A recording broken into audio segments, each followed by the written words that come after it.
Hello guys, आज हम आ गए एक और क्वेश्चन के साथ। अब देखो, ये जो क्वेश्चन है ये जेई एडवांस 2018 पेपर 2 का सवाल है, जो कि स्ट्रेट फॉरवर्ड फंक्शनल इक्वेशंस का सवाल है। ठीक है, फंक्शनल इक्वेशंस का स्ट्रेट फॉरवर्ड डायरेक्ट सवाल है। तो देखो इसको कैसे करेंगे। देखो, मेरे को पता है कि आप इसको कर सकते हो अपने मेथड 1 से। मेथड 2 से तो आप बहुत इजीली कर लोगे, लेकिन हम फिलहाल इसको करेंगे सब्स्टिट्यूशन से। देखो, ये मेथड 3 नहीं है, मेथड 3 को हम क्वेश्चन नंबर 4 में कवर अप कर लेंगे।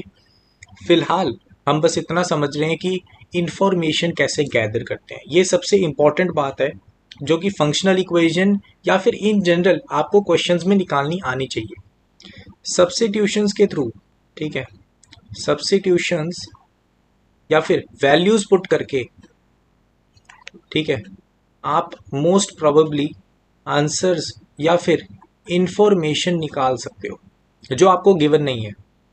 जैसे कि ये क्वेश्चन हमें कह रहा है कि एफ एक रियल फंक्शन से रियल फंक्शन तक एक मैपिंग कर रहा है, डिफरेंशिएबल फंक्शन है, एफ ऑफ 0 इक्वल टू 1 है, satisfying this functional equation for all x y belongs to real numbers and इसकी वैल्यू बताओ। ठीक है, स्ट्रेट फॉरवर्ड सवाल है। तो देखो, अगर मैं इंफॉर्मेशन निकालना चाहता हूँ तो मैं क्या करूँगा। मैंने सोचा कि ऐसा करते हैं, x इक्वल टू 0 कर देते हैं। ठीक है, या फिर मैं अपनी मर्जी से ये भी कह सकता हूँ, यार x इक्वल टू 0 नहीं, y इक्वल टू 0 कर देते हैं। बात एक ही है, क्योंकि ये थोड़ा सिमेट्रिक है ना फंक्शन सा, है ना। फंक्शनल इक्वेशन थोड़ी सिमेट्रिक है। x को 0 रखो, y को 0 रखो, बात एक ही होगी।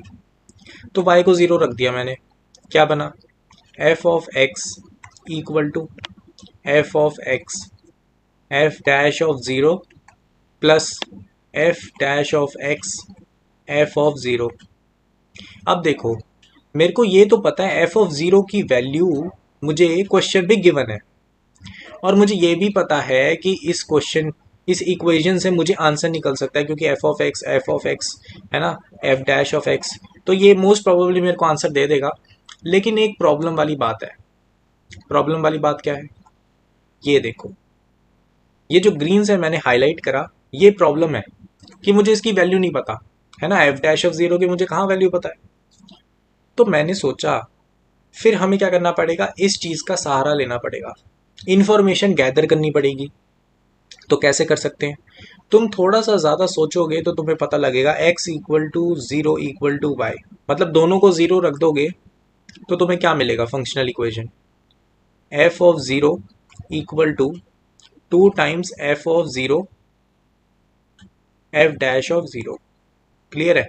अब f ऑफ 0 की ऑलरेडी तुम्हें वैल्यू पता है कि वो 1 के बराबर है, तो इधर से तुम्हें वैल्यू मिली f dash of 0 equal to 1/2। Clear है। तो यहां से तुमने इंफॉर्मेशन निकाल ली। ठीक है, वैल्यूज पुट करके, ये सब्स्टिट्यूशन करके तुमने इंफॉर्मेशन निकाली जो तुम्हें क्वेश्चन में गिवन नहीं थी। ठीक है, तो जैसे ही तुम्हें ये इंफॉर्मेशन मिली, इसको पुट कर दो यहां पर, तो तुम्हें क्या मिलेगा, f of x is equal to f of x divided by 2 plus f dash of x। तो यहां से सिंप्लीफाई करके तुम्हें मिल जाएगा कि f डैश ऑफ x किसके बराबर है, f of x divided by 2। अब देखो, अगर तुमने इंटीग्रेशन कर ली है थोड़ी थोड़ी, तो तुम्हें ये चीज़ पता लग जाएगी कि जो integration integration of f dash of x divided by f of x होता है dx, वो ln of f of x होता है। ठीक है, प्लस कांस्टेंट ऑफ इंटीग्रेशन। ये चीज़ हमें इनडेफिनाइट इंटीग्रेशन में पढ़ाई जाती है। लेकिन अगर मान लो तुम इधर तक नहीं पहुंचे हो, तो तुम्हें थोड़ा आइडिया लगाना पड़ेगा। ठीक है, यहां पर तुम्हें थोड़ा आइडिया लगाना पड़ेगा कि क्या फंक्शन होगा।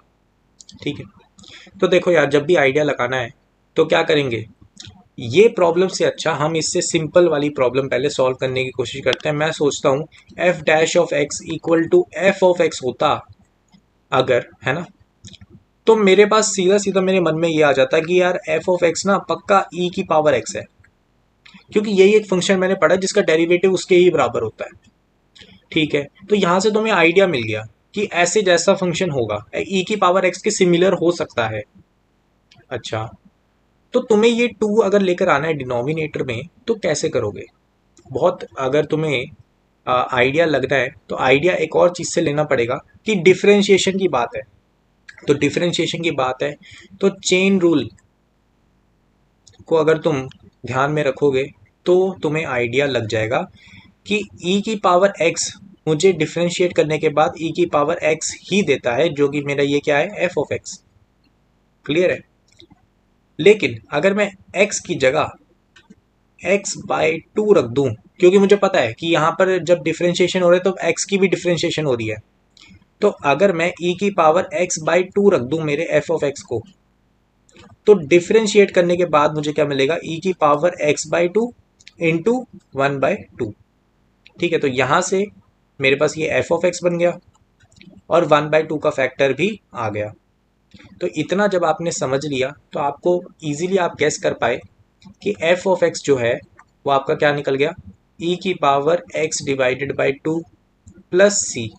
अब प्लस सी यहाँ पर करना जरूरी है, अगर आप इंटीग्रेशन करते तो आपको पता लग जाता कांस्टेंट ऑफ इंटीग्रेशन है, लेकिन अगर आपने नहीं करी तो आपको पता ही है ऑब्वियसली, क्योंकि आपने यहाँ पर एक डेरिवेटिव से वापस आए हो ना। अगर आप एक डेरिवेटिव फंक्शन को वापस एफ फंक्शन बना रहे हो तो हो सकता है कि कुछ कांस्टेंट्स वहां पे हट गए हों डेरिवेटिव करते हुए, तो उनको वापस रिस्टोर करना जरूरी होता है। इसलिए यहाँ पर कांस्टेंट ऑफ इंटीग्रेशन या फिर कांस्टेंट रख देंगे हम। अब इस कांस्टेंट की वैल्यू निकालने के लिए ऑलरेडी हमें इंफॉर्मेशन गिवन थी क्वेश्चन में, एफ ऑफ 0 इक्वल टू 1। तो यहां से जैसे ही तुम पुट करोगे तो तुम्हें मिलेगा कि f of x equal to e की पावर एक्स डिवाइडेड बाई 2 आ जाता है, कांस्टेंट की वैल्यू 0। ठीक है, यहां से आपके पास सी की वैल्यू 0 आ जाएगी। ओके, तो आपके पास फंक्शन आ गए, यहाँ पर लॉगरिदम ले लो दोनों साइड, तो आपको मिला log of base e f of x is equal to x divided by 2। अब x की वैल्यू आपने क्या रखनी थी क्वेश्चन में, देख लेते हैं, 4 रखना है। तो अगर x की वैल्यू 4 रखोगे तो क्या मिल जाएगा, log base e f of x, f of 4 ना, f of 4 is equal to 4 divided by 2 equal to 2।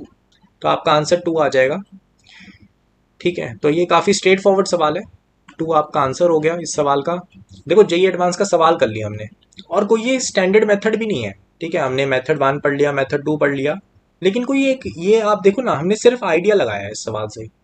ठीक है, इस आइडिया मैंने पहले सोचा कि y इक्वल टू 0 डालते हैं, फिर उसके बाद मैंने सोचा थोड़ी इन्फॉर्मेशन निकालते हैं, फिर उसके बाद फंक्शन की इंटीग्रेशन अगर नहीं आती तो उसमें आइडिया लगाते हैं कैसा फंक्शन होगा।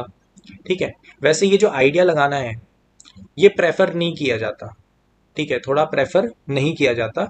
अगर आपको इंटीग्रेशन आती है तो आप इंटीग्रेशन ही प्रेफर करो। ठीक है, क्योंकि इंटीग्रेशन से गलती होने के चांस कम होंगे। आइडिया तो चलो इस क्वेश्चन में तो लग गया, हर एक क्वेश्चन में लगना थोड़ा मुश्किल है, इसलिए इंटीग्रेशन प्रेफर की जाती है। अभी देखो आपने ज़्यादा इंटीग्रेशन नहीं की होगी या फिर शुरू ही नहीं की होगी, तो इसलिए मैंने इस सवाल को उठा लिया कि चलो आपको समझ आ जाए, है ना।